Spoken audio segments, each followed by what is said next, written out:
Meaning to me is equivalent to magic. The more significance we bring to things, even the smallest and least important things, the more special, the more magical they seem to become. For all that materialistic science and existential philosophy tells us we live in a chaotic, meaningless universe, the evidence of my senses and the accounts of other human beings seem to indicate that, in fact, the whole universe and everything in it explodes second to second with beauty, horror, grandeur, and significance when and wherever it comes into contact with consciousness. Therefore, it's completely down to us to revel in our ability to make meaning, or not. What the fuck am I talking about? I pose it as a joke, but it's a question I've been pretty earnestly asking myself for as long as I've wanted to make this series. What exactly is my point? What is it I'm trying to say that's best served by yet another YouTube movie show? Is there any philosophical motivation behind what I choose to cover, or is it just an arbitrary matter of stuff I like the most? What is it about the stuff I like the most that compels me to evangelize for it? Can I ever sufficiently export the emotional impact the stuff I like the most has had on me to other people, or is it all too subjective?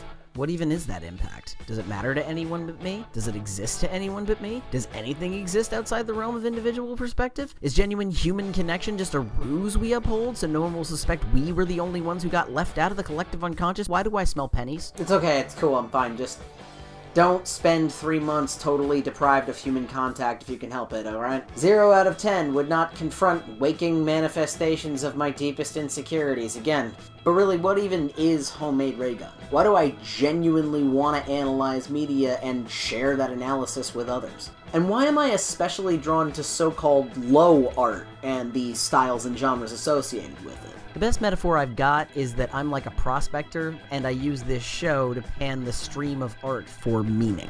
For as long as I've understood the amount of effort required to use creative skill to produce anything, I've understood equally that every single artistic choice in a given work has meaning. Even if there was never an intent to imbue meaning, even if the work ends up meaning the opposite of what its creator intended, even if 100 different collaborators with 1,000,000 different intentions made 100,000,000 different creative choices without ever once talking to one another, each of those choices, separate and cumulative, will say something, will mean something to anybody who sees those choices play out. And for my part, the more likely an artist, or a genre, or a medium, or an aesthetic sensibility is to be broadly dismissed as shallow, or convoluted, or stupid, or, well, meaningless, the more stoked I am to be the first man to California because there's gold in them there hills. And like I've mentioned before, my background is in screenwriting, so I know a little about visual language and cinematography, but I'm drawn to story and character and dialogue first anyway. Plus, there's that whole thing where art is subjective, so sometimes I'm gonna have a read on a thing that seems totally out of nowhere,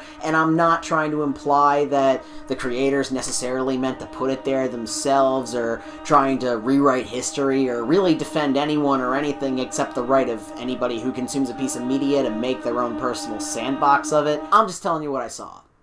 I saw Run, Lola Run when I was 14, and it was the coolest fucking thing in the world. It could possibly be my favorite movie, period, even though that's more of an ongoing conversation than an answerable question. It's just so rare to find a movie you love every single thing about. I love the characters, I love the soundtrack, I love the themes, I love the dialogue, I love the aggressively clever plot structure, I love the frenetic collage of the cinematography, I love the propulsive cadence of the editing, I love the expressionist sound design, I love the smart, lean visual narrative woven into the fucking wardrobe. If this movie isn't your bag, I understand why, but it isn't a lack of consistency or cohesion. Also, you could very well be my evil twin, in which case, see you at our final battle, which shall decide the fate of all. But never mind all that. I'm the guy who spent the first 5 minutes of the video banging on about how stuff means things, so if I love this movie so much, it must have some kind of super intense meaning behind it. So what does it mean, meaning guy? What is Run Lola Run all about? Being totally honest, I read this movie at absolute face value for the first decade of watching it. And when I finally did take an intentional, critical lens to Run Lola Run, the emotional and philosophical theme that spoke the loudest to me was chaos.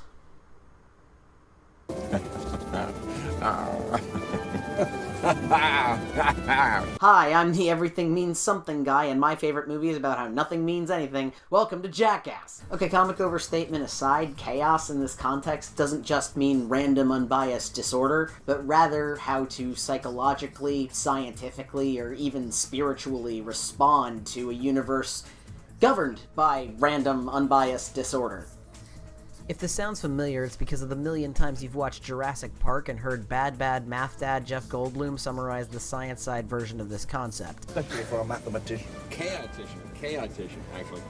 John doesn't subscribe to chaos. Dr. Sadler, Dr. Grant, you've heard of chaos theory? See, the Tyrannosaur doesn't obey any set patterns or park schedules. It's the essence of chaos. Still not clear on chaos. It simply deals with predictability in complex systems. Let's say a drop of water falls in your hand. Okay. Right. Okay, now freeze your hand. Don't move. I'm going to do the same thing, start with the same place again. Right. Which way is going to roll off? Let's say back. Same way. Same back. It changed. Why? Because tiny variations, the orientation of the hairs on your hands, the amount of blood distending your vessels, imperfections in the skin, and never repeat and vastly affect the outcome. Poorly. Not that I would do better, just that I know better than to try. Or to get that handsy with Laura Dern. Down, boy. The more intuitive, emotional side of this philosophy is sometimes collectively referred to as chaos magic. Wait, hold on. Please don't hit the ejector seat just yet. I promise I'm not going to try and teach you levitation or summon any demons or sell you any crystals or leave a dead dove in your fridge. I'm not even going to demand to be taken seriously. The way I understand chaos magic, taking it seriously is completely anathema to the point. The basic idea that I'm sure somebody with a pinnacle for an avatar will tell me I got wrong in the comments is that in a universe where nothing really happens for a reason and there's no such thing as control, things like coincidence, ritual, instinct, intent, self-awareness, conviction, and will are aberrant enough to be powerful and powerful enough to constitute magic. Sometimes. Other times, nothing happens and you've been fucking around in your backyard with a cape. But why not give it a shot? Who knows? The universe is chaotic enough that it could work. If that still doesn't make any sense, I have excellent news. There's this movie I love that basically comprises a super solid metaphor for what the philosophy of chaos magic is all about. I don't know if you've heard of it. It's called Lola Run. First thing there is to love about Run, Lola, Run is that it's basically the most relatable crime drama ever. It blows my mind that this movie came out in 1998. It's so relevant it feels like a millennial folktale. Our star-crossed protagonists, Lola and Manny, are 20-something street kids in love, and when Manny, a small-time thug, royally fucks up an errand for his much scarier boss, Lola has 20 minutes to come up with 100,000 Deutschmarks and get it across town before the mob shows up to kill her dumb punk boyfriend. For the record, 100,000 marks in 1998 is $100,000 in 2020. At the time, it was about $60,000, which is a lot of money. But it's not a lot of money. It's not a fortune. It's maybe one really nice car. So many genre stories feel compelled to have these gargantuan stakes. Saving the universe, stopping the apocalypse, one man defeating an army, the billion-dollar heist. But working on a smaller scale has become refreshing. After a decade of everybody trying to be the Avengers, a German indie film from 22 years ago feels like a shot in the arm because its stakes are comparatively rinky-dink. You know what else has comparatively rinky-dink stakes? My life. I relate to Captain America in spite of the stories he lives through, but I relate to Lola and Manny because their story feels like it could be mine. And occasionally, it has been. Look, I'm just saying, if this shot of Lola desperately flipping through her internal Rolodex of people who can help her in a financial crisis doesn't feel uncomfortably familiar to you, I envy your privilege. And if the idea of absent-mindedly leaving somebody else's $100,000 on a train doesn't feel uncomfortably plausible, I envy your executive function. But you see what I mean about chaos, right? Whether it's Lola's moped getting stolen on today of all days, or Manny's anxious impulse to get away from the cops, overriding his common sense so hard he retroactively botches a crime he'd already gotten away with. But like I said, philosophically speaking, chaos doesn't just mean totally random luck or loss, but how our ability to position ourselves in harmony with those forces is the closest thing we have to control, and is basically any given person's superpower. Or their kryptonite, if they can't get the fuck out of their own way. Chaos is always going to come up with a scooter thief, or a dipshit cab driver, or a job in the middle of nowhere that necessitates a lift in the first place. External chaos, shit well and truly beyond your control. You can call it fate, or chance, or the hand of God, or absolutely meaningless, but that's the stuff you have to prepare for and ride out and then let go. Lola did her best, but sometimes shit just happens. Comparatively speaking, Manny's catching all the goddamn breaks and blowing them just as quickly. Even setting aside getting involved with the whatever shady shit he's up to business in the first place, he's already been caught skimming off the top once before and somehow still managed to net a bigger job. He couldn't be arsed to arrange his own transportation and still had a girlfriend down to be an accessory just to come get his ass. She got tied up and he still managed to catch public transit with a plastic bag full of 100 G's undetected. He had a distraction to shield himself from police suspicion. All he had to do was not let go of the money. You had one job. And dude, I don't mean you had one thing you had to do. I mean, out of all the things you had to do, you fucked up every last one of them, and you still would have gotten away with it if it hadn't been for that meddling... You! Ich bin so ein beschissener Anfänger, aber sowas von saubeschissen dämlich. That, for our purposes, is internalized chaos. The stuff about yourself that feels beyond your control or prediction. Triggers, passions, bad habits, old impulses, the impressions that become memories, and the memories that we set in stone whether we want to or not. Stickier still is that your ability to know what is and isn't truly within your control internally can be equally chaotic. You can think you know why you're doing something and be wrong, convince yourself to ignore your instincts, or just as easily put too much stock in paranoia. You can talk yourself out of your own competence, not find out how angry or sad or scared something makes you until it's right in your face. Like with external chaos, there's a degree to which all you can do is roll with the punches. But the critical difference is, if you're willing to test the limits of how much you can truly own about yourself, you can also punch back. Manny ain't doing that. Actually, he's doubling down on getting in his own way. Machen Überfall, was sonst? Hast du einen Knall? Ach, hör auf damit. Wieso? Ronny hat gesagt, die machen 200.000 am Tag und jetzt ist Mittag, dann muss doch die Hälfte da sein. That is top quality scumbag math and I love it. Also, we don't have to talk about toxic masculinity. I'm sure a lot of people of every gender would react to the stress of the circumstances and the limited choices available by immediately resorting to the selfish, violent, dick-waving option. So we don't have to talk about it. But we could! Boy, Manny sure is a dumpster fire of his own making. Somebody get a gallant for this goofus. There she is. If you know nothing else about this movie, you probably know how much of it is literally nothing but footage of Frank Potente hauling ass across Berlin. And I mean, you can't say they weren't upfront about it, but cynics bring this up as a larger reason for tuning the movie out. It's just this Jamie Hewlett drawing power jogging over Eurohouse for 90 minutes. How is that a story? I just felt like running.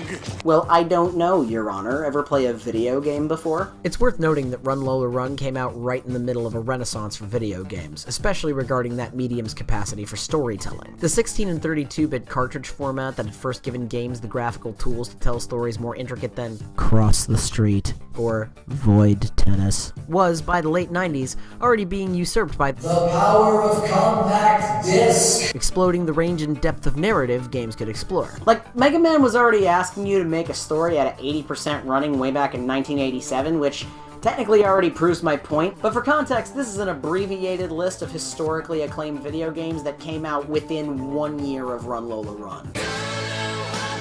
Rush delivery available. The basic gist of all of them boils down to just running around. I mean, it's not an insult by any means, most games do. But the shortest one is still twice as long as Mega Man, and the longest one is 10 times bigger. And even Mega Man is twice as long as Run Lola Run. By 1998, gaming narrative conventions were normalized enough that a story-centric single-player game that is over 40 hours long had sold 3 million copies worldwide. It was gonna have an impact on other mediums, and not just in the someone tell what's her name from Hackers what cosplay is right now sense. Narrative devices from gaming are really fun to play around with in movies. And while I love Scott Pilgrim or the Crank movies or Edge of Tomorrow playing those aspects to the hilt such that the gaminess is the big hook of the movie, What are you doing? Getting a life. I love Lola all the more for handling its game influence aspects with a lighter touch. Mostly. We'll get to that in a second. As it regards the framing of Lola persistently booking it over the course of the film and that taking up so much runtime in the film itself, Run Lola Run is using visual narrative shorthand from video games to establish the most distinct qualities Lola has. Not just as an actor within her own story, but as a character in a narrative on a meta level. She's not just the main character, she's the player character. If you're the kind of person who thinks games are trash, first of all, you're right, but also that might sound like a distinction without a difference. If you were playing the licensed adaptation of Run Lola Run for the Dreamcast, shit, no, I'm just mad that's not real. Lola would necessarily be the player character because she's the protagonist, right? And the same would be true adapting a video game into a movie. Whoever the player character is, that's the main character of your screenplay. And therein lies one of the biggest sinkholes of story comprehension between those two mediums. The protagonist of a book or a movie or a maritime ballad or whatever needs an arc, to be impacted by the events of the story profoundly enough to change as a person, for better or worse, by its end. The audience of that story doesn't get a say in that arc, nor is that what they're there for. It's about witnessing someone else's experience, and the distance between it and your own can frequently be part of the appeal. All of that can be true of the player character of a video game as well, with a big fat asterisk. If I don't pick up that controller, you ain't getting no arc. And when I do pick up that controller, the protagonist is only ever going through that arc when I want them to. Which is to say, when I want to.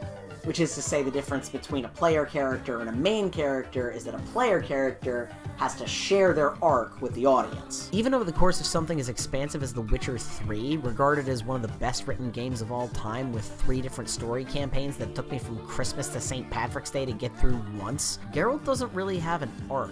He has emotional ups and downs that impact my perspective, that change my choices as the game goes on, but whether you're selling bread to try and afford an armor upgrade in the first few hours or deep into the second DLC when a duchess just up and gives you a chateau, Geralt of Rivia is still the same guy. He's the player, and he's only ever going to have as big of an arc as you do. And this movie wants to do everything it can to put Lola in the same light, short of handing you a controller. Just look at the visuals. Not only is Lola still recognizably Lola when she's made out of 3 pixels, but that instantly iconic color combo pops so hard against the grays and blacks of the streets of Berlin, this may as well be OG Castlevania. As we've established, Manny's the one who needs an arc here. What Lola needs is a solution to the 100,000 mark puzzle. More or less, to beat this level. There's precision platforming, NPCs trying to pull her in with side quests, complex dialogue trees, and she'll have to do it all in a 20-minute speedrun. Is Lola a bad enough dude to save her boyfriend? Well, that's not promising.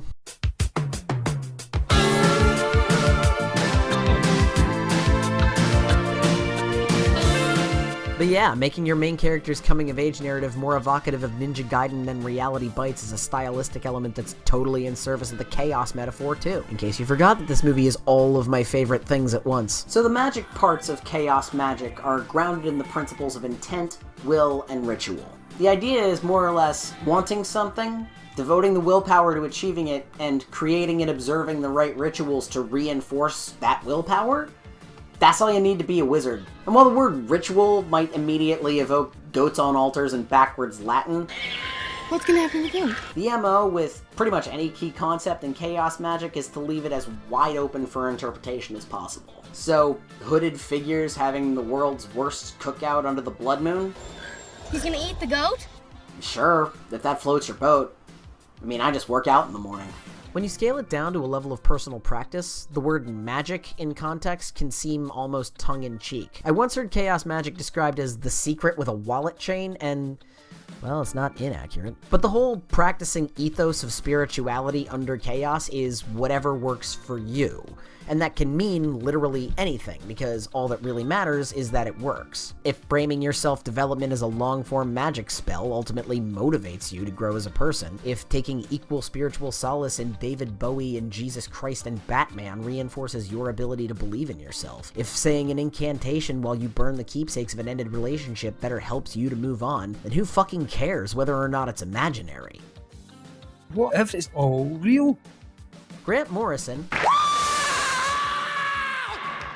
my favorite writer, is best known for his work in comics, but his association with chaos magic is barely even in second, given how its basic concepts permeate legitimately all of his work. His book Super Gods is a pretty good jumping on point for understanding that philosophy, his life, and how inextricably linked superhero fiction is with both, but this speech he gave in 2000 is a crash course in both the theoretical and literal magic of chaos as Gmo has experienced it. So if you're curious about anything I'm talking about and you want to dig a little further, it's there in the upper right, can't recommend it enough. Much respect to the sensei.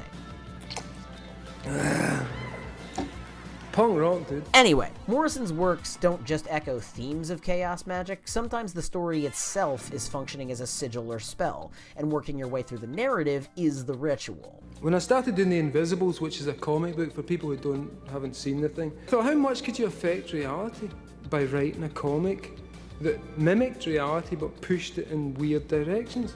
And as I wrote it, it became true. Things I would make the characters do became true. The main character was, I gave him a bald head and a leather jacket because I thought people would like me when they read the comic. If I put the character through a situation where he was being tortured, where his lungs had burst and he was being held in captivity and subjected to all these awful things, 3 months later I'm in hospital, 2 burst lungs, dying of blood poisoning and facing exactly the same shamanic trial that I put my character through.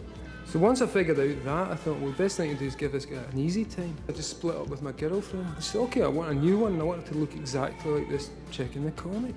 A month later, the girl turns up.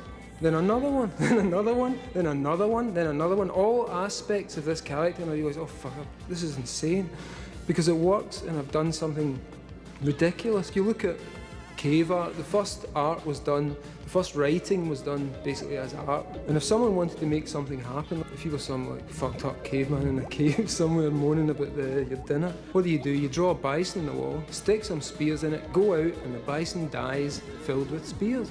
And hey man, we can make this happen. Slowly those things become letters, they become words, they become reduced to abstractions, complexes of meaning. And I began to realise a little bit about how this stuff works. This is called pathworking, and it's not just a method of magic practiced by creators. Guided meditation, journaling, lucid dreaming, even just consuming a piece of pre-existing media in an intentional context can all be methods of pathworking. The avatars we either create for ourselves or project ourselves onto are called servitors, and can be invoked in a number of different contexts depending on what the aim of your ritual is. But in pathworking, they're basically like the player character in a video game. Lola's being framed like a red Sonic the Hedgehog to make her a servitor of the audience, and her arc is more of a roller coaster because it's a pathwork by which the audience comes to grasp the philosophical principles of chaos. Okay, yeah, technically that's just how character and allegory are supposed to work normally, but to me there's a nerve in being so narratively direct. It's an open challenge to the audience to become more active participants in the story, downsizing the thematic middlemen of backstory and context to their barest bones. I get the same rush of creative insurrection as I would in a DIY punk scene, exposing any barriers to expression and empathy as lies and eliminating the distinction between audience and artist. And even if I'm totally off base and there really is no there, it doesn't make Lola any less magical, it just illuminates how a good story always is. But alright, I'm not trying to say Tom Tykwer's intention was to make a perfect allegory for my favorite kind of pseudo-occult philosophy, wrapped in the visual metaphor of my favorite era of video gaming, scored with the style of EDM that has made up the hold music of my mind since I was 10. But then I've also seen Run Lola Run categorized as cyberpunk, which is a super weird designation unless you overtly acknowledge the video game influence, or are into one subculture or the other enough to know how intimately cyberpunk and chaos magic were spooning each other in the 90s. But it's not like there's an aggressively on-the-nose narrative device echoing the most commonly understood principle of chaos theory that the film uses repeatedly or anything. Yeah, every time Lola interacts with someone, we see the echo of that impact, however unintentional and unpredictable, on their ensuing lives. You know, the butterfly effect. No, not you. You get the hell out of here, you glue-huffing Donnie Darko. You will get your turn after I find my goddamn flamethrower. The shorthand is the butterfly effect. A butterfly can flap its wings and be king, and in Central Park you get rain instead of sunshine. But yeah, this is chaos theory, or magic, as most people are most likely to recognize it, and it makes up most of the little plot oases in the movie between extended sequences of running Lola running. Not the biggest ones, but most of them. The biggest ones, the ones that hit Lola, the audience, most explicitly. Well, it's definitely a chaos we should all recognize, whether we want to or not. Because if you thought Manny was a desperate jackass obstinately choosing his trauma over getting his shit together, you clearly haven't caught up on your stories.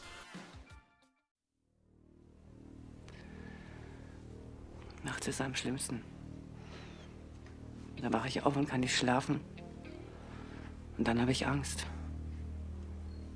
Angst vorm Dunkeln. Ich habe noch nie Angst vorm Dunkeln gehabt. Ich habe überhaupt nie Angst gehabt. Aber ich denke dann an uns. Und dann denke ich, dass es immer so weitergehen wird, wie es jetzt ist. Und dass du dich nicht trauen wirst.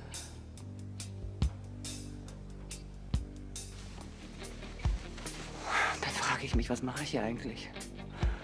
Wie lange soll das noch so weitergehen, diese ganze Heimlichtuerei, diese ganze verfluchte Verlogenheit?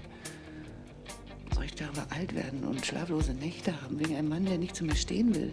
Legit though, the tonal shift from raver waifu clearing Green Hill Zone to this sleazy, grainy video from somebody's divorce proceedings is so jarring. It's like teleporting into a completely different movie, and I love it. It bounces off my skull so hard, I swear to God I watched this movie for 10 years before realizing this is Lola's dad, even though we've seen his face like 3 times already. I see how that could also be a point against the movie, why roll the dice on intentionally confusing people, but again, the fucking nerve inspires the hell out of me. That kind of audacity, and the implied provocation to take it up myself, well, shit, that's the only real thing that inspires me to make anything at all. Anyway, yeah, this is, in fact, Lola's dad. He sucks. Like, I was really hoping Manny was gonna let me slide on the toxic masculinity thing, but Lola's dad's really forcing my hand here. So I'm going meta with it. You're welcome. Chaos gets a bad rap. The human brain is pretty masterful at justifying basically anything, so when things go our way, even if we don't rationalize it as something we earned or deserve, we'll still give credit to luck or divine intervention or the long arc of the universe bending towards justice. Nobody finds $100 on a train and thinks, shit happens. We only nominally recognize chaos in the ways it doesn't benefit us. So as a result, chaos usually just ends up being used as a synonym for bad. Usually bad while loud. That's a dangerously misguided perspective. Chaos is neither inherently good nor bad. It just is. And not only will fighting against it at every turn lead you to nothing but misery and frustration, but to me, the more insidious implication is that if chaos is always necessarily bad, then order must always necessarily be good. Lola's dad is a middle-aged German bank manager. I don't know if you can epitomize order any harder than that. He's done everything he thinks he's supposed to have done with his life, even though it's clearly made him miserable and resentful enough of his wife and kid that he feels justified telling Lola as much to her face. He has the tone of someone who's spent his life serving on the front lines in a war against chaos, which, as previously stated, is like your life's cause being to beat your head against the wall. But at least he's not debating the finer points of knocking over Das Piglin Viglin, right? Well, I don't know. It's a matter of perspective. But to me, the ugliest and most evil things in the world are caused not by chaos, but by people trying to convince themselves they have control at any cost. The man who screws around on his wife, who can't be bothered to learn his daughter's boyfriend's name, who resents the people he claims to love for choices he made, then turns around and insists he's this way because it's how the world is supposed to be. Was soll's? Der Kuckucksei wie dich hätte ich sowieso nie in die Welt gesetzt. Hast aber, du Idiot! Das hab ich nicht! Ich sag nur Kuckucksei.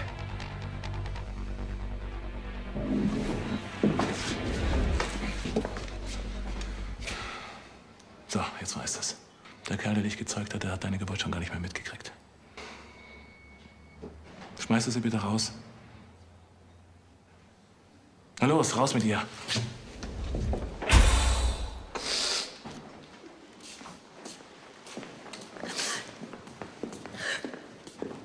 Even a petty criminal is a better man than that. Basically anyone would be. The cruelty of systemic injustice, from where I sit, is the precise anathema to chaos. I mean, it's right there in the word system. Desperate assholes using human shields to fortify privilege they know they don't deserve from forces beyond anyone's control is the oldest and most predictable move in the book. Chaos is a river. Order is a dam that's always about to break. And if your dam was built by self-serving bastards, the flood is coming either way, so you better start swimming. Or running.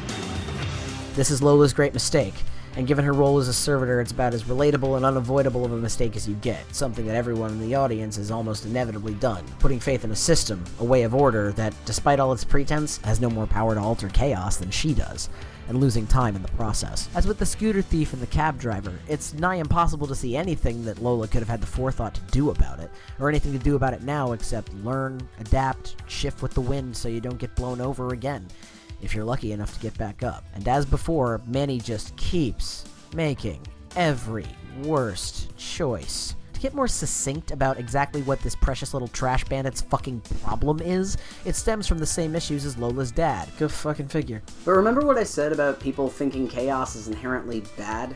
Well, there's a step closer to getting it that a lot of people can end up at instead, where they understand that chaos is neither necessarily good nor bad.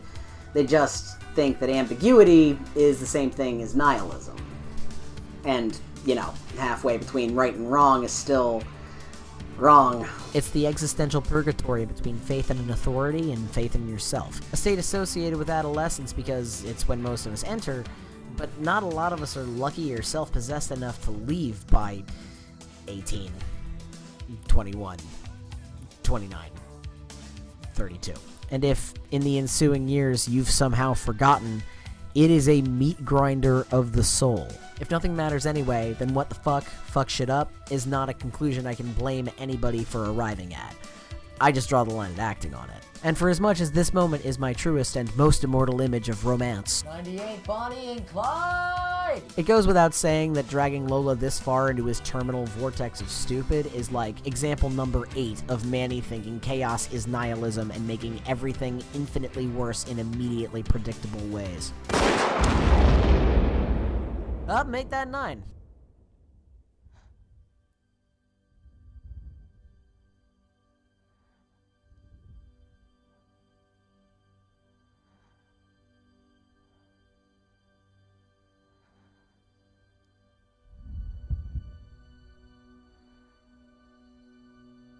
So, bear with me for a second, because this might be the most granular I ever get about a film I love and the details that give it meaning, but there's this moment when Manny is walking towards Lola and his gun drops with this sound. And it's just perfect. It's somehow incredibly silly and devastatingly poignant at the same time. The gun is a totem of Manny's self-immolating violent horse shit that just got Lola killed.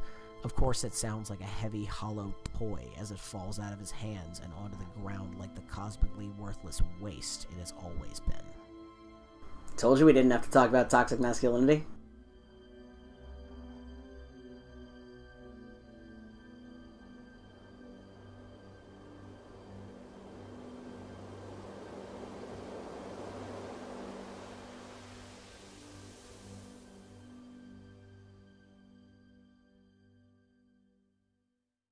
Well, that's our story. Lola's dead. Good night.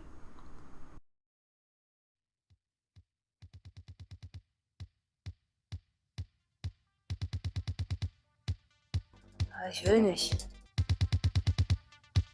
Ich will nicht weg.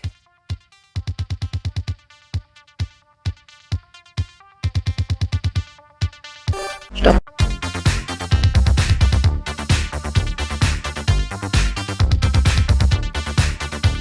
Yep, surprise, the movie is actually 3 movies and Lola gets a do-over. It's okay, I had another guy! Hooray! But I know what you're saying. George, you roguish muppet, I thought Lola was supposed to be a stand-in for the audience. I don't know about you, but I didn't get a hard reset the last time I got shot in the chest. How does someone getting a chance to go back and undo all their fuck-ups have anything to do with chaos? What am I supposed to get out of that? You fools. You absolute simpletons. You assume we're done fucking up. Probably the most critical concept to live by in the practice of chaos is that the map is not the territory. I'm sure anybody who's ever had a GPS tell them to take a right-hand turn off a bridge gets the metaphor, but just to clarify, theory is not practice. Study is not experience. You can only prepare yourself so much for anything before you encounter it in the field, and until you're face-to-face and in the moment with something, you won't know if any of that preparation did you any good, even if that preparation is going through the exact same experience once before. Because, you know, yeah, when we make mistakes, we don't literally get to reverse time and try again, but you can find yourself taking on a similar experience for a second time. And chances are, you're gonna try and internalize some kind of new knowledge from your previous failure in hopes of a better outcome. But what if avoiding your mistakes from last time just opens up a whole new pile of issues you had no idea you'd have to deal with? What if you misidentified what it even was you were doing wrong in the first place? What if your entire outlook on the situation has been skewed by your own expectations and that was your only mistake? I mean, what, do you beat every single Dark Souls boss in 2 tries? And just like any of us would, Lola thinks she knows the score now. The world is mean and cruel and unfair, and even your loved ones can't be counted on to help you, so the only option is to be mean and cruel and unfair right back. Submit to nihilism. Nothing matters anyway. What the fuck? Fuck shit up. Bitch, what'd I just say? If the point of the first go-round was just to illustrate that chaos reigns, the second one's major theme is how not to handle it. Or, more accurately, if you think you've got it handled, you've missed the point entirely.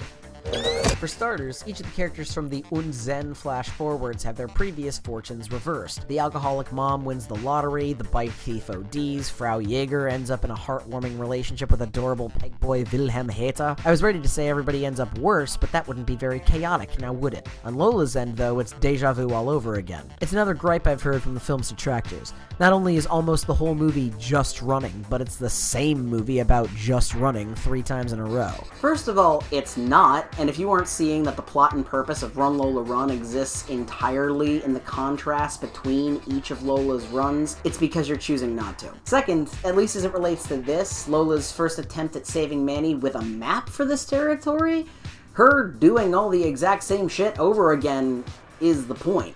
It's not as though living through something awful necessarily immunizes us against it, or making all the same mistakes, because how could you know this or that was the actual problem and not the other thing? It's why that quote about how insanity is doing the same thing over and over and expecting different results is so insultingly inane. Insanity is way more complex than that, obviously, but also, people end up in self-perpetuating cycles of dumb, destructive shit they can't break themselves out of all the time. It's not insane.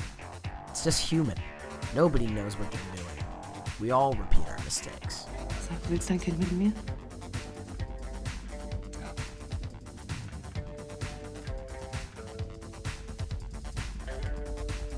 Auch wenn es nicht von dir ist.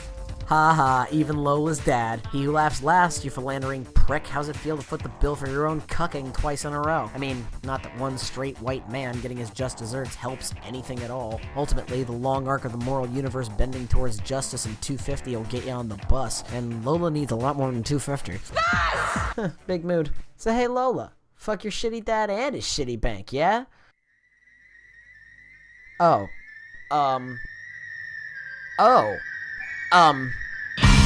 jeez, okay. Well, wow. Maybe not that hard. So, nihilism isn't chaos. It's an easy misconception to pick up, maybe even easier than chaos just being inherently bad and loud, because nihilism feels like chaos. But nihilism is the rejection of order, the defiance of a system, the destruction of meaning.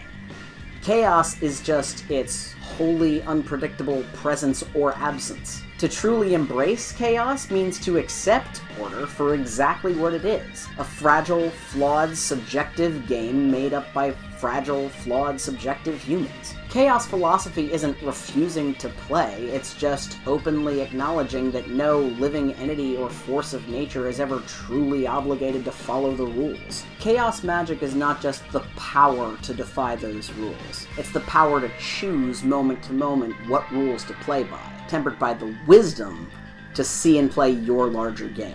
And a third thing, it'll come back to me. Nihilism just wants to break everything, and that militant anti-militance makes it just as much of an established order as anything else. Which is to say, a stupid human game. For as righteous as robbing your shitty dad feels, for as much as that seems to be embracing chaos, it's not. Lola's only pushing an established limit of an established system and receiving an established result.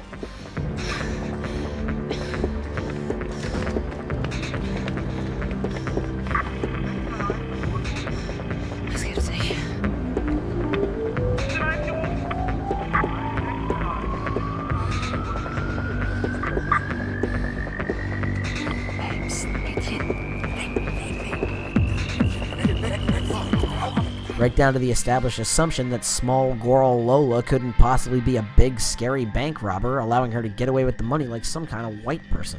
Destruction and violence have power because they're rules that most people aren't willing to play by if they have a choice, and aren't prepared to play by if they don't. but they're still rules. Even if you apply them in seemingly chaotic ways, they still have pretty predictable outcomes. Something getting broken, someone getting hurt, the hole left behind inevitably getting patched up, and the passage of time somehow, eventually, erasing the memory that there was ever a hole there at all. Much less what angry little shitstorm caused it. People getting so far as to conceptualize a limitless existence, but only internalizing it enough to justify threatening everybody with a big rock to get their way, is almost as lame and tired as the systemic delusions they thought were holding them back to begin with. It's all still rule of law, and the more strictly you adhere to any one rule, the further you get pulled away from your own. That ain't chaos.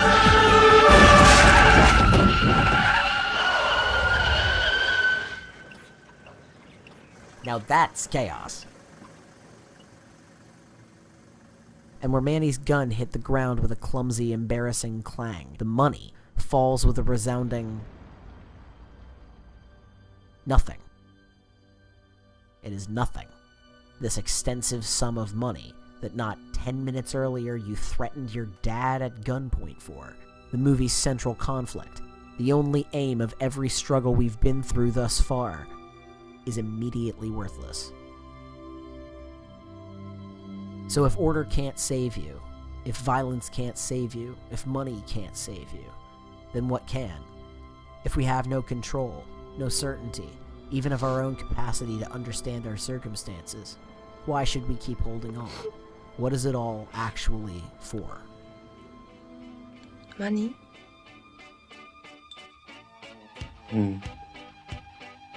Liebst du mich? Na sicher. Wie kannst du sicher sein? Weiß ich nicht. Bin's halt. Aber ich könnte auch irgendeine andere sein. Wieso nicht? Weil du die Beste bist. Die beste was? Na, die beste Frau. Von allen Frauen? Na klar. One of the coolest things I found in the course of putting this script together was this image. This is Run Lola Run. Or at least, this is what Run Lola Run looks like with each frame of the movie rendered down to a line of color 1 pixel wide. I love movie barcodes work in general and have for years. Getting a piece of cinema down to its most concentrated visual core like this, to me at least, ends up bearing a movie's soul. It reminds me why cinema lit my fire before any other medium, before I even knew another language.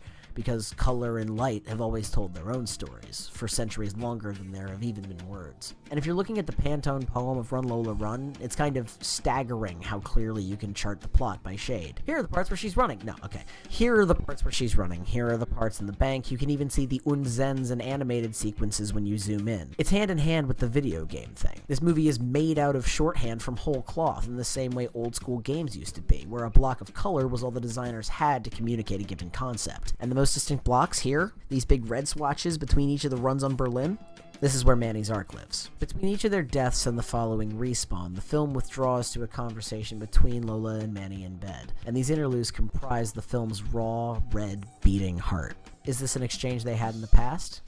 Maybe. Is it purgatory? Sort of. It's a limbo state, yes, but only one or the other is dead in the moment, so the resolution the characters are waiting on isn't mortality. It also isn't 100,000 marks. By the time we get to the second Red Room interlude, Lola did it. She got the money. She beat the level. But the game still isn't over. She didn't get to resolve the narrative because the narrative isn't about her. It's about chaos, without and within, and what the hell we scared nude apes are supposed to do about it. Lola and Manny's stories are about external and internal chaos, respectively. It's why Lola isn't the direct cause of any of her on-screen strife. She didn't lose $100 grand, she didn't get involved with the mob, she didn't choose her shitty dad, or to catch him on the shittiest day of his shitty life. Hell, I'd argue she didn't even choose to fall in love with Manny in the first place. But she does choose to die for him at least once. Which is why Lola's Red Room sequence is about whether or not Manny loves her. Because Manny is a guy who has let his internal chaos run his entire existence. Like I keep saying, chaos is neither inherently good or bad, it just is. And some decisions are actually best made by impulse and instinct. Ich fühle, dass du die Beste bist. Dein Gefühl. Wer ist denn das, dein Gefühl? Na, ich? Mein Herz. Dein Herz sagt, guten Tag, Manni, die ist es? Genau. Und du sagst, ach ja, vielen Dank für diese Information. Auf Wiederhören, bis zum nächsten Mal. Genau. Even after getting my heart kicked in the ass for decades, I still don't think there's any more to falling in love than that.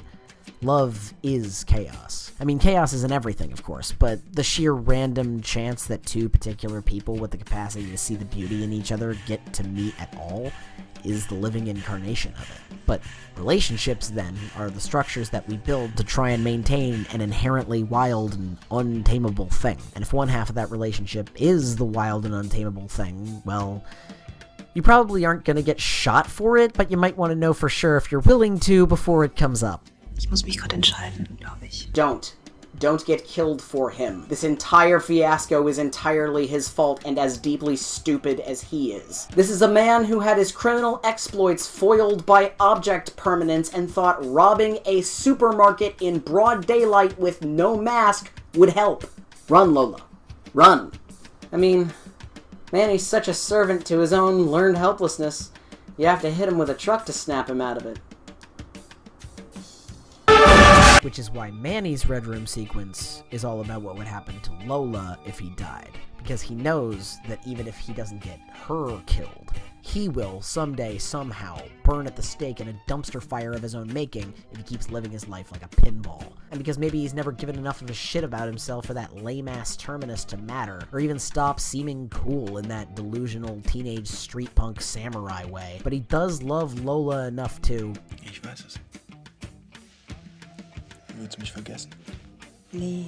Well, yeah, still be kind of an insecure dipshit about it, but ultimately to care about what would happen to her after he was gone. To try and emotionally anesthetize himself with the idea that he wouldn't ultimately mean that much to her, that she would be fine, if not better off, because that's easier than admitting how much he means to her matters to him. And incidentally, how much you mean to her is written all over her face, Emmanuel, you unerring dingus. It's like you're trying to talk her out of loving you, which...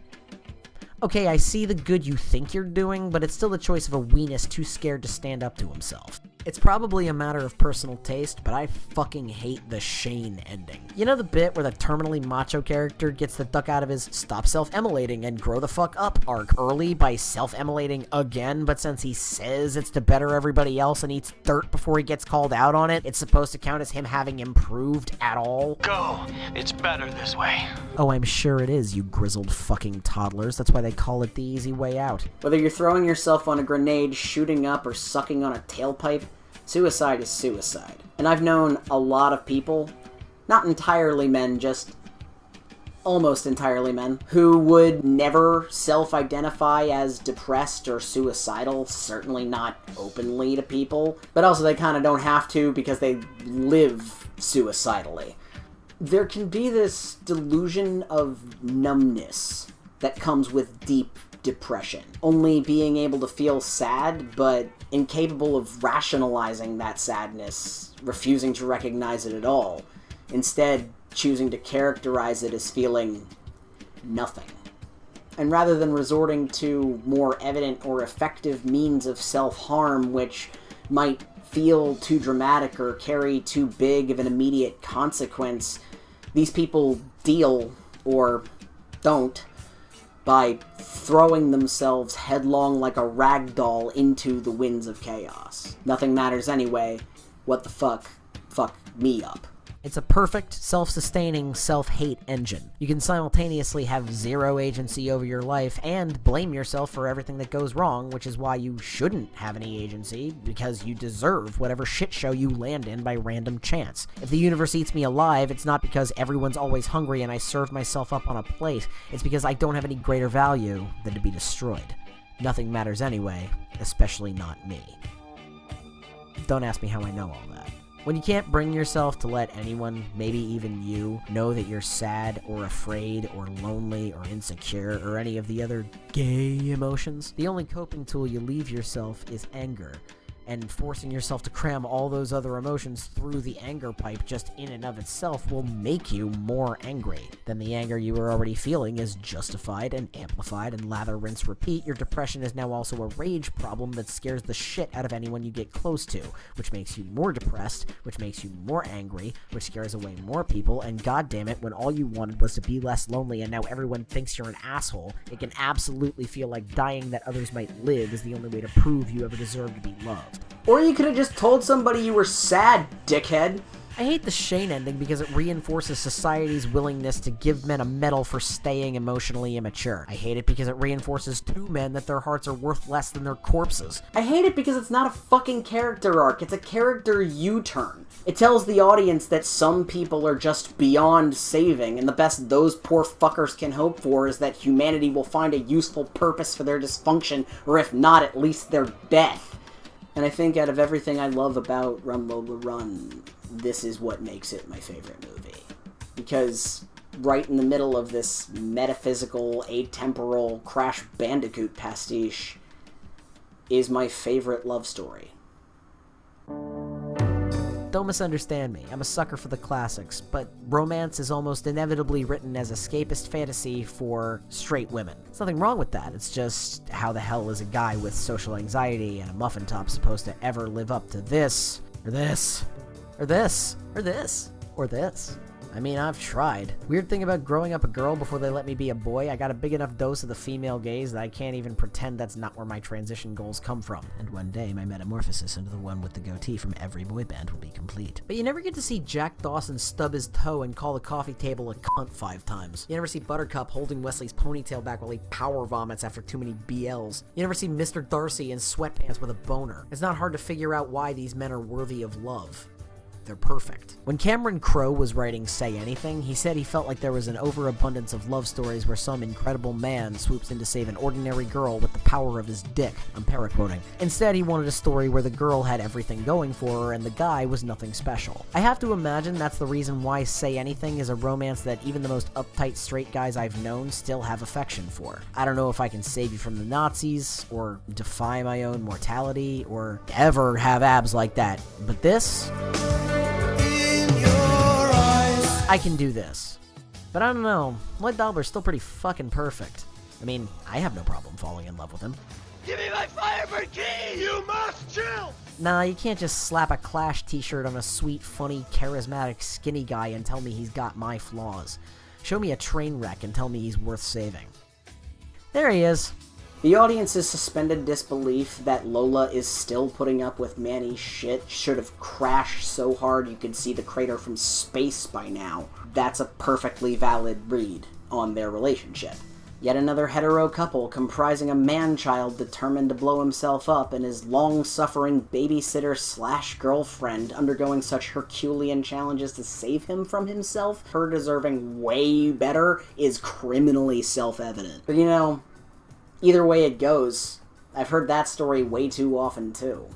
Whether it's the sad resignation to being your boyfriend's keeper or a liberating Beyoncétic relocation of everything he owns in boxes to the left, the conflict is still about whether or not a flawed man is worth enduring. It is always presumed to be beyond him to ever get better. Men are trash after all, so don't bother having higher expectations for them, let alone give them a chance to rise to the challenge. I mean, it's way more fun to sit up here in the nosebleeds being judgmental than it is to believe in anybody, right? Manny is trash. Manny knows he's trash. Manny does not need you to tell him he's trash. He tells himself that Lola thinks he's trash too. But guess what? Believing he's trash only motivates him to keep treating himself and his life like trash. Any shame you pile on him for what he's done till now is just more gasoline on that dumpster pyre. You want Lola to leave him? So does he on some level, because then he can totally destroy himself with no one to stop him.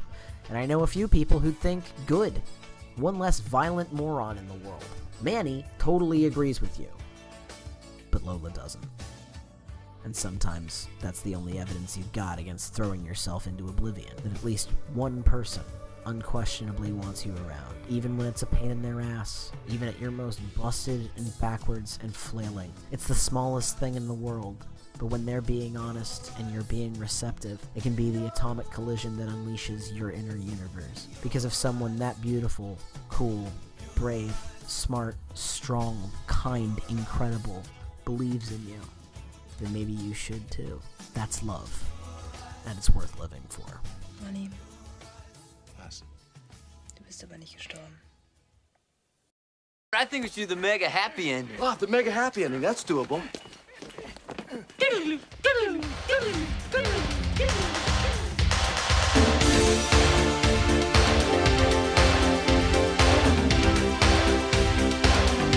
So what the hell is this movie about again? It's not the money, because we already tried that. It's not that Lola needs to save Manny, because Manny needs to save himself. Chaos magic, right, video games and chaos magic, that was my point. See, here I am now by myself, talking to myself. That's chaos, dude. The philosophy of Run Lola Run, chaos magic, and video games all fundamentally mirror each other in ways that I couldn't unsee as somebody who loves all three. As ever, I'm not saying my read is any more or less legit than anybody else's, and that includes Tom Tickver, Franka Potente, and Moritz Bleibtreu themselves. Okay, maybe not Franka, I don't know that I could ever bring myself to argue anything with her. But the same way lightning resembles the roots of a tree, resembles the ventricles of the human heart, it's not that there's no such thing as coincidence, it's just that it's genuinely rare and beautiful and has meaning on its own terms, whether we honor it or not. And maybe coincidentally, the thematic punchline of Run Lola Run resembles the overarching ethos of chaos magic, resembles the closest thing to an underlying philosophy video gaming as a whole can be said to have. Get good. You're waiting for the hard cut to something else like this is a joke. It's not coming. Yeah, I want to smack me too. Get good is a genetically sarcastic mantra of bluntly useless condescension snarted out at the expense of anyone stupid enough to be new at something. It's you suck, but somehow with even less emotional effort, and that's the joke. It's so intentionally unhelpful to its own imperative you can only interpret it satirically, and to interpret it at all is to think way harder about it than whoever said it in the first place. And it's the thesis statement of this 24-page video essay, because when the winds of chaos knock you on your ass and you plead to know how to get up and move forward, they will only ever whisper, "Get good." For all that Lola has accomplished on her last 2 lives, she has no better comprehension of how to beat this fucking level.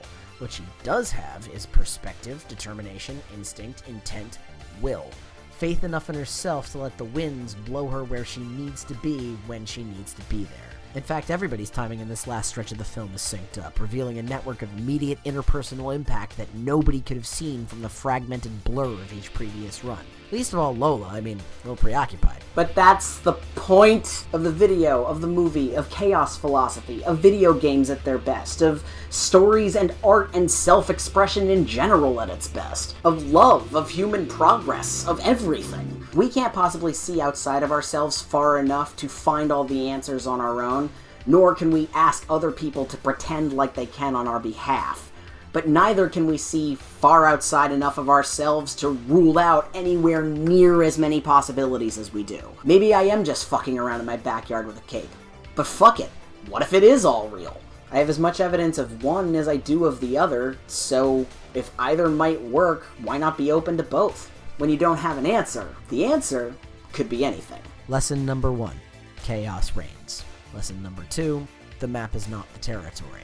Lesson number 3, nothing is true, everything is permitted. If it's all fake, it's all equally fake, and therefore equally real, too. All you're doing by adamantly refusing any given possibility is closing a door. Some doors are worth closing, and putting deadbolts on, sure, but not a lot. Almost definitely not as many as you have. Totally not as many as I have, but you're not my therapist. We were watching a movie. So let me show you how Run Lola Run suddenly becoming an ensemble piece demonstrates this idea. That embracing your lack of control actually opens you up to limitless possibilities. The only Unzen sequence we get this time around is an admittedly satisfying conclusion for alcoholic Lotto Mom. She doesn't get a random incentive from without to stop wrecking her life. She discovers a spiritual one on her own. I'm not gonna try and make the argument that the church she's joined won't necessarily be more harmful for her kid, but the movie isn't either. It's symbolism, damn it. Lola still comes across the bike thief, but his flash forward doesn't kick off. He just keeps riding, and we keep following him until holy shit. Das Leben ist manchmal echt irre, oder? Komm, Junge, gib dir einen aus. Was im Fahrrad? Well, that's neat. I wonder if that's going anywhere. Lola, meanwhile, is busy getting hit by this car, sparing the driver from his previous 2 beatings. Lola? Hallo. Herr Meier? Alles in Ordnung. Nein. Big mood. In case you were wondering why this Herb got a named role in the opening credits just to repeatedly fender bend a bunch of swole dads, here it is. Herr Meyer has always been on his way to the bank to pick up his business associate, Lola's dad. Meyer's vehicular dust-up was the only thing that delayed Lola's dad at the bank long enough to find out his boss mistress isn't pregnant with his kid. Oh yeah, didn't mention it previously, she's his boss too, so way to get all 4 fork tines in the light socket there, champ. Let alone for Lola to catch up to him, so she doesn't end up going into the bank at all. Scheiße, Scheiße! There's nothing there for her. Bist ja nicht da, Schatz. There never was. If you want to make God laugh, make a plan. But who cares about getting God's rocks off? That guy's a dick. Chaos won't laugh at your plans, but it won't necessarily help either. It's just the wind. It'll only take you where you want to go if you open up your sails, and even then, you could never guess where you'll end up along the way. But that's the true faith commanded by chaos magic. Not in gods or demons or servitors or spells or sigils or rituals or pathworks or incantations or anything supernatural. The faith in yourself, to be able to put yourself in the right place at the right time, or to be adaptive enough in the face of chaos to make any place and any time where you were meant to be. Speaking of making the best of a bad situation, where is sweet Manfred? Ah, my prince. Danke. Warte. Lady, I appreciate the phone card, but this is the 3rd time you've looked wistfully in that direction. There's nothing that— oh, fuck. Run, Manny, run! Herein lies the critical difference between Manny and Lola's dad. What makes an errand boy a bigger man than a banker. Manny is a mess, but he's willing to own his own chaos and start trying to dig himself out, rather than lean on denial and repression and insist that's just as good. Lola's dad is symbolic of the human delusion that chaos can be rejected or even defeated if we just hate ourselves a little more than everyone else. Wear the right suit, get the right job, stay married to someone you can't be faithful to, raise kids more out of obligation than love. Don't worry about the toxic outlets for your repression, just forgo a life of your own designed to uphold the status quo, and chaos will never touch you.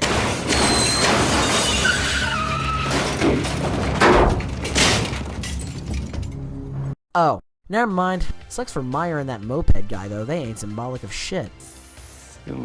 Chaos has no agenda, no ego, no bias. Any apparent method to its madness is nothing more than our own wishful projection. Our desire to see ourselves, our silly little Lego towers of order and institution, reflected in nature. But in the myopic desperation to fortify and perpetuate humanity's learned helplessness, we ignore the ways that nature is reflected in us. Resisting chaos is, even literally, picking a fight with the wind. But what if chaos has never actually been the problem? What if chaos is the solution? Okay, no, neither I nor the producers of this film are suggesting roulette as a serious means of resolving your terminal financial crisis. It's a metaphor, goddammit. It's pretty on the nose as metaphors go, or at least in keeping with the consistent visual and narrative shorthand for everything in this movie. Under chaos, every choice you make is a gamble. If it seems different, someone is lying to you. Probably you. What I get out of chaos philosophy is random chance doesn't have to be a bad thing. Sure, you can choose to recognize the dangerous business in walking out your door, or, in equal measure, you can recast that which you once believed impossible as no more or less winnable than a coin flip. You can kid yourself into thinking risk is avoidable, or you can take pride in the bravery demanded by every choice you make. The magic of chaos exists in the power to play by any rules you want, the wisdom to see the territory over the map, and the courage to take a leap of faith in yourself. Become chaos.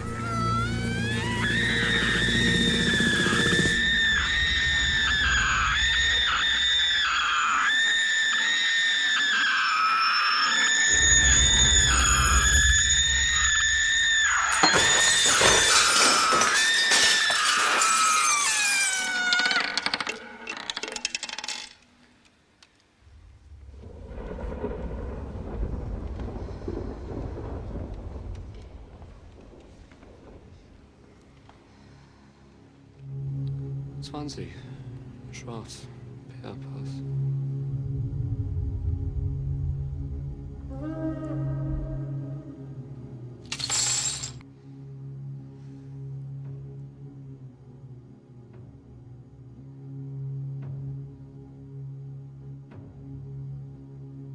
And yeah, that's usually how people react.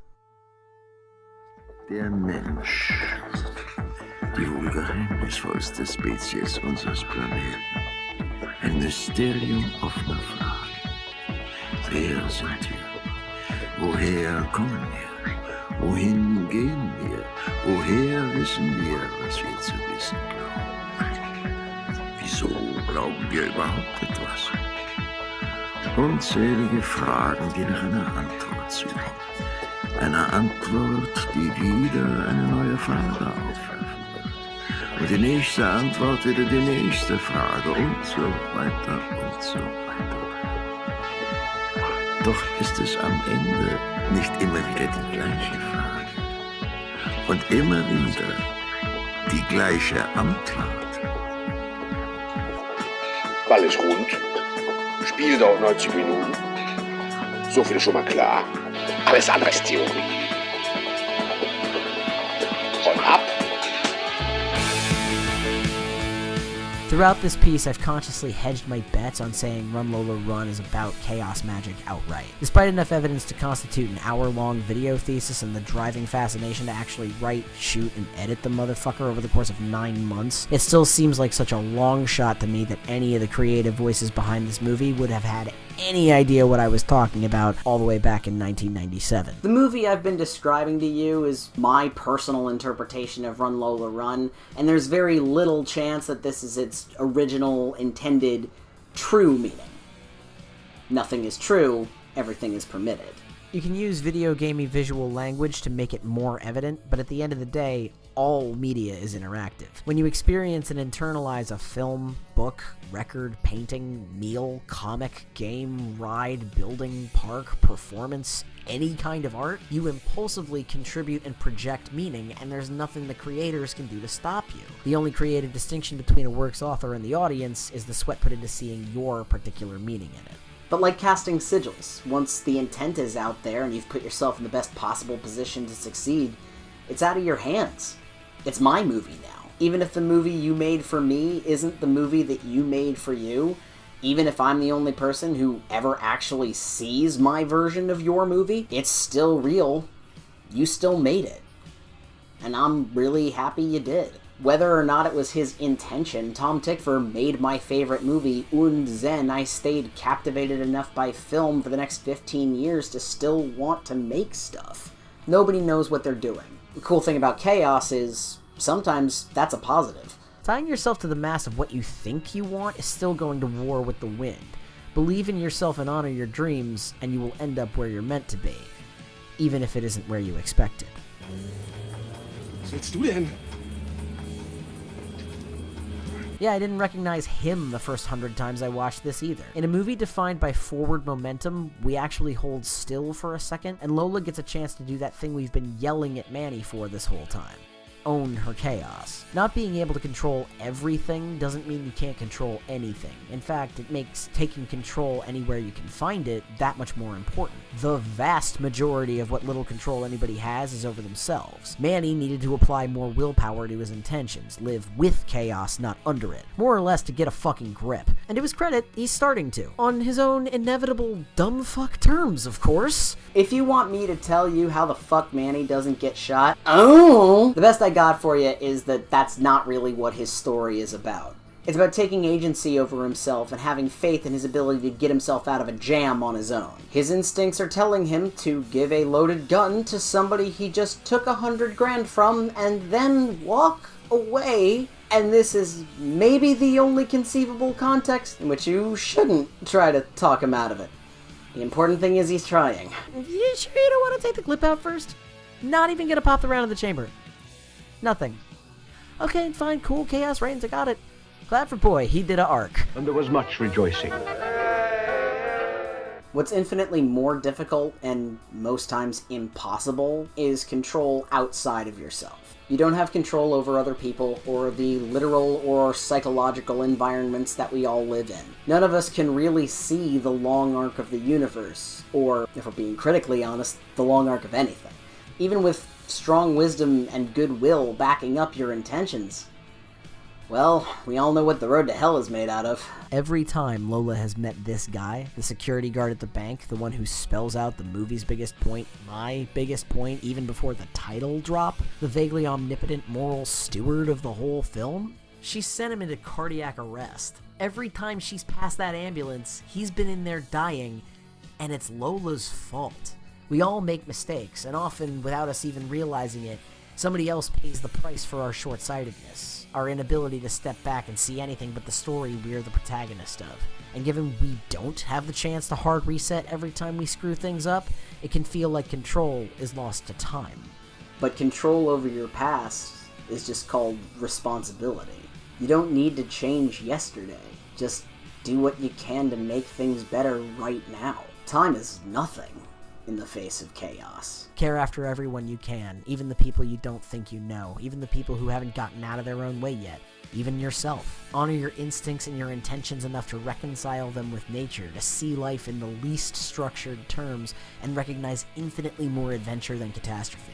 Learn the difference between the map and your own internal territory, and push back against your own helplessness, if not for you, then for literally everyone else. Abandon the obligation to anxiety, sorrow, fear, self-loathing, repression. Let those feelings pass through you without defining you, because you are a being of will in a chaotic universe, and definition will only hold you back. Whatever sigils you sanctify, whatever rituals give you strength, whoever you choose to line your hall of saints, whatever meaning you make of the volatile kaleidoscope of your experiences, and however different your cosmic movie may be to everyone else's. If you respect yourself and the rest of existence in equal measure, you are magic.